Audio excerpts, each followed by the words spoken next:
آپ دیکھ رہے ہیں سٹی انڈیا نیوز چینل، حق کی آواز۔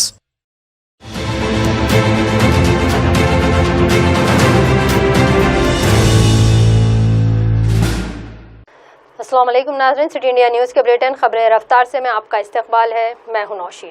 ریاستی، قومی، بین الاقوامی خبروں پر تیزی کے ساتھ ڈالتے ہیں ایک نظر۔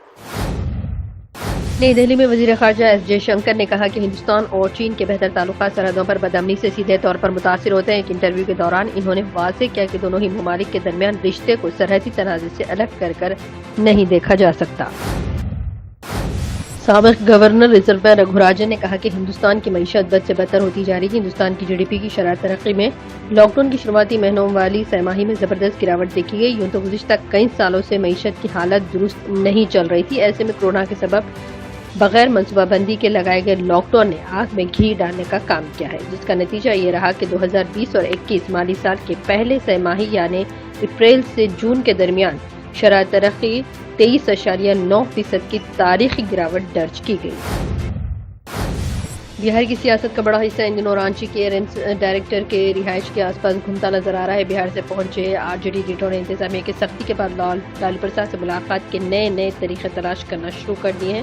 ایئرنس ڈائریکٹر کی رہائش گاہ میں زیر علاج R J D supremo Lalu Prasad Yadav سے ملاقات کرنا بے حد مشکل ہو گیا ہے، جس کی وجہ سے بہار سے آنے والے لیڈروں میں لالو پرساد سے ملنے یا ان تک پیغام پہنچانے کی بڑی بے چینی دیکھی جا رہی ہے۔ جموں کشمیر کے لداخ میں ہندوستان اور چین کے درمیان کشیدگی بڑھتی جا رہی ہے۔ پیر کے روز دیر رات پیونگ یانگ تسو جھیل پر لائن آف ایکچوئل کنٹرول کے پاس ہندوستان اور چین کے فوجیوں میں گولی باری کا واقعہ پیش آیا۔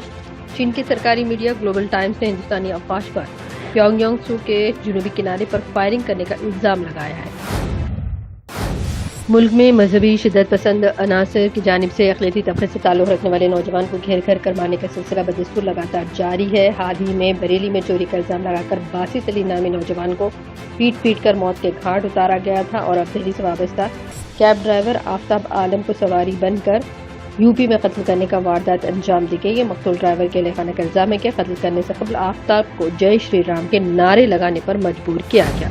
کانگریس کی سینئر رہنما اور سابق مرکزی وزیر خزانہ پی چدمبرم نے میڈیا میں ملک کے سب سے بڑے commercial bank State Bank of India S B I میں رضاکارانہ ریٹائرمنٹ اسکیم VRS کی رپورٹ پر مودی حکومت کو گھیرتے ہوئے اسے بربریت قرار دیا۔ واضح ہے کہ میڈیا میں یہ خبر آئی ہے کہ 30,190 اہلکاروں کے لیے VRS کی رپورٹ آئی۔ کنگنا رناوت اور شیو سینا کے لیڈر سنجے راوت کے مابین لفظی جنگ ایک بار پھر تیز ہو گئی۔ دراصل سنجے راوت نے نجی چینل سے گفتگو کرتے اپنے بیان کی وضاحت کی مرکزی حکومت کو نشانہ بنایا۔ انہوں نے مرکزی حکومت کی جانب سے کنگنا رناوت کو سیکورٹی دینے پر کہا کہ مہاراشٹر کی شبیہ خراب کرنے کی کوشش کی گئی۔ ممبئی پولیس کو کریڈٹ دیتے ہوئے انہوں نے کہا کہ ممبئی پولیس کی وجہ سے بالی ووڈ نے انڈر ورلڈ کا صفایا ہوا ہے۔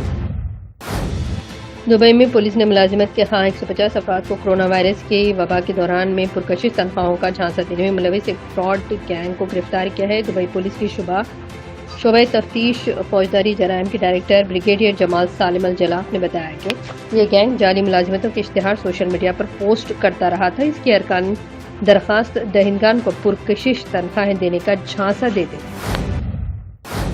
سعودی پریس ایجنسیوں کے مطابق استنبول کے سعودی سفارتخانے میں لاپتہ ہونے والے صحافی جمال خاشقجی کے قتل کیس کی سماعت مقامی عدالت میں ہوئی ہے۔ جمال قتل کیس میں 20 سے زائد افراد کو حراست میں لیا گیا تھا۔ بعد ازاں 8 ملزمان پر مقدمہ چلایا گیا تھا۔ تمام ملزمین کو 8 سال کی قید کی سزا سنائی گئی۔ حیدرآبادی فلموں کے معروف اداکار توفیق خان المعروف ٹائیگر سلطان کا آج صبح 8 بجے میڈیکیئر اسپتال میں انتقال ہو گیا ہے۔ ٹائیگر سلطان کی موت سے حیدرآباد کی انڈسٹری میں غم کی لہر دوڑ گئی۔ NSA national security act NSA کے چارجز کے بعد حال ہی میں جیل سے رہائی کے بعد ڈاکٹر کفیل خان نے کہا کہ کانگریس میں شمولیت کی قیاس آرائیاں نہیں ہونی چاہیے۔ وہ صرف ڈاکٹر ہیں اور وہی باقی رہنا چاہتے ہیں۔ انہوں نے کہا کہ وہ صرف کانگریس ہی نہیں کسی اور پارٹی میں شامل ہونے کے بارے میں بھی نہیں سوچ رہے ہیں۔ راجستھان میں موجود کفیل خان نے پیر کو ٹیلی فون پر بتایا کہ وہ کسی بھی سیاسی پارٹی میں شامل نہیں ہوں گے۔ ہریانہ کے پانی پت میں کام کی تلاش میں گئے ایک نوجوان پر کچھ نامعلوم شرپسندوں نے جان لیوا حملہ کر اسے شدید طور پر زخمی کیا۔ اتنا ہی نہیں بلکہ اس متاثرہ نوجوان کا ایک ہاتھ بھی کاٹ دیا گیا۔ واردات کو انجام دینے کے بعد ملزمان نوجوان کو مردہ سمجھ کر ریلوے لائن کے قریب پھینک دیا گیا۔ متاثرہ شخص کے اہل خانہ کا کہنا ہے کہ اتنے بڑے واقعے کے باوجود پانی پت پولیس اس سلسلے میں کوئی کارروائی نہیں کر رہی۔ خبر رفتار کی میں فی الحال اتنا ہی. مزید اپڈیٹس کے لیے آپ دیکھتے رہیے سٹی انڈیا نیوز. حق کی آواز. نوشین کو اجازت. اللہ حافظ.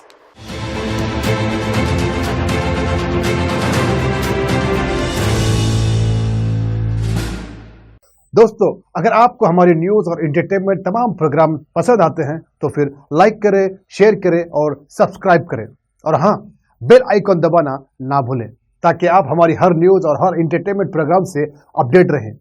دیکھتے رہیے سٹی انڈیا نیوز، حق کی آواز.